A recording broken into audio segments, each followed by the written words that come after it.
Professor Yunus বেইমানি করে, যদি আবার এই বিএনপিকে নিয়ে কোলাকুলি করে, হাত মিলায় এবং এত বড় তার লন্ডনে যাওয়ার কোনো দরকারই ছিল না। প্রিন্স চার্লসের কাছ থেকে একটা সামান্য মেডালের জন্য তিনি এত টাকা খরচ করলেন কেন? This are bad symptoms. সবচেয়ে বড় কথা হচ্ছে যে তিনি নিরাপত্তার ধারণা বলতে কিছুই নাই, সামরিক বাহিনীর ব্যাপারে তার কোনো আগ্রহ নাই, কোনো অযোগ্য লোক থাকলে তাকে তিনি সরাতে চান না। তার অনেক অবদান রয়েছে, যে অনেক টাকা সে কি বলে লোন টোন রিপেমেন্ট, এগুলো তার অনেক সাকসেসফুল, তার ক্যাবিনেটে বেশ কয়েকজন ভালো ভালো লোক আছে, কিন্তু কতগুলো অপদার্থও তো রয়েছে, এদেরকে তিনি কিচ্ছু করেন না। We can't afford this sort of luxury.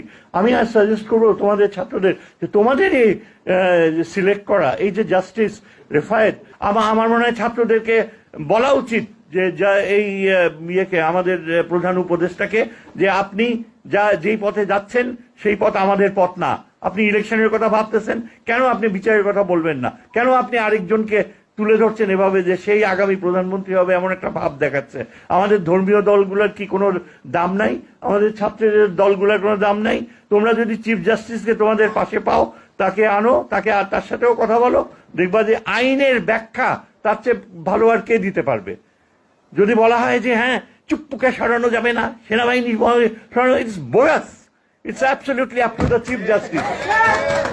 It's up to the Chief Justice. তো ইনশাল্লাহ আমার মনে হয় তোমরা কিন্তু তোমাদের পিছু পা হইবে না। আজকে তোমাদের যদি এই যে চুপ্পুকে সরাইতে হয়, অবশ্যই তাকে সরানো সম্ভব। কেন সম্ভব হবে না? এটা ইচ্ছা করে বিএনপি তাকে ধরে রাখছে আওয়ামী লীগের প্ররোচনায়, এবং তার মাধ্যমে এই সেনাবাহিনী প্রধানকে ধরে রাখছে যেন সেনাবাহিনীতে কোনো সংস্কার না হয়, যেন এই ইন্টেলিজেন্স মেশিনারি এমনভাবে কাজ করে আগামী ইলেকশনে যেন ব্যাপকভাবে দুর্নীতি হওয়ার সুযোগ থাকে। আবার এই ইলেকশন, তাকে ইলেকশন নিয়ে এত উদ্গ্রীব হওয়ার কি আছে? এইখানে এই লন্ডনে তার সাথে যেই লোক যে কথা বলছে, সেই লোক তো কিছুদিন আগেই বলছিল যে আমরা কোনো মহামানব চাই না নেতৃত্ব দিতে। সেই মহামানব চাই না বলা লোকটাই লন্ডনে বসে তারেক জিয়ার সাথে তার সাথে হ্যান্ডশেক করতেছে, ইলেকশনের ডেট সেট করতেছে। আর এখন এইখানে এই যে আয়শা ঢাকায় এসে এখন কোন দিকে তিনি যাবেন আমি বলতে পারি না। আমি মনে করি যে লোকটা অনেকটা আবেগপ্রবণ, অর্থনীতিবিদ হিসাবে তার অনেক জ্ঞান থাকতে পারে, কিন্তু জাতীয় নিরাপত্তা, জাতির ভবিষ্যৎ এই সম্বন্ধে জ্ঞান নাই। চিফ জাস্টিস কিন্তু যদি চায়, তার যে অবস্থান, সে সিম্বলিক রোল, পাকিস্তানে দেখেন চিফ জাস্টিস কিন্তু খুব গুরুত্বপূর্ণ রোল প্লে করছিল এই যে পারভেজ মুশারফকে সরাইতে। ভারতে চিফ জাস্টিস ল্যান্ডমার্ক জাজমেন্ট দেয়। ছাত্ররা যদি মনে করো যে তোমরা এখন ইউনুস সাহেবকে উপর আস্থা রাখতে পারতেছো না, তাহলে তোমার you don't have to put all your eggs in one basket. আজকে তোমাদের কৃপায় যিনি চিফ জাস্টিস হয়েছে, অত্যন্ত লার্নেড ম্যান, এবং তার নানা ছিল জাস্টিস ইব্রাহিম, যিনি পাকিস্তানি আমলে পাকিস্তানের সামরিক শাসনের বিপক্ষে এমন অবস্থান নিয়েছিলেন যে এই পাকিস্তানের জাজমেন্টের ইতিহাসে তার নাম স্বর্ণাক্ষরে লেখা। জাস্টিস ইব্রাহিম, তিনি হচ্ছে এই চিফ জাস্টিসের নানা, আপন নানা, এবং তার রক্তে রয়েছে প্রতিবাদের শক্তি। সে ব্যবহার করে না, তাকে ইউনুস সাহেব পাশে রাইখা দিচ্ছে আনইউটিলাইজড, কিন্তু সে তোমাদের অ্যালাই হইতে পারে, ইচ্ছা করলে সামনে আসতে পারে, সে চুপ্পুকে সরাইতে পারে, সামরিক বাহিনীর রিফর্মসের কথা বলতে পারে, এবং দেশে যে এই যে অন্যায়গুলা হচ্ছে, যে বিচার অবশ্যই হওয়া উচিত। আমাদের ছাত্ররা যে জীবন দিল, তার বিচার না হওয়া পর্যন্ত কোনো ইলেকশন হওয়া উচিত না।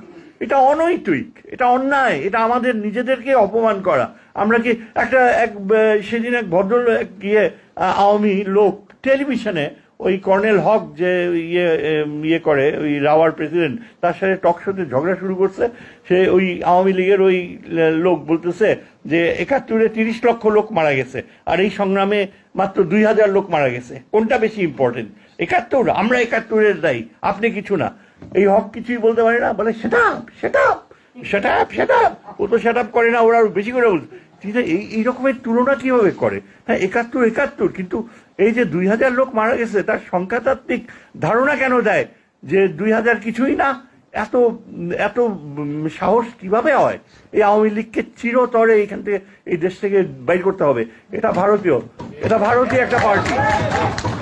কোনো দিন এই আওয়ামী লীগ যেন চুক্তি নিয়ে না চায়। আমরা তোমাদের ন্যারেটিভ তৈরি করতে হবে জুলাই ডিক্লারেশনে। This is also important for you, the history of this country.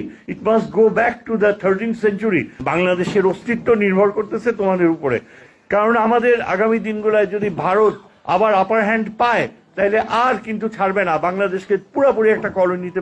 It's a zero sum game, আমাদের সাবজেক্টে বলি জিরো সাম গেম হচ্ছে যে either India breaks or we break. Bharat যদি না ভাঙে তাহলে বাংলাদেশকে তারা ভেঙে দিবে, এবং বাংলাদেশ কখনো চাইবে না যে আমাদের যে অতীত ইতিহাস, আমাদের যে অতীত যে বিশালত্ব ছিল, সেগুলোর উপর আমাদের যে একটা এখনো অধিকার রয়েছে, সেটা কখনো খাটো করার না। সুতরাং এই কথাগুলো বলে আমি শেষ করতেছি। Thank you very much.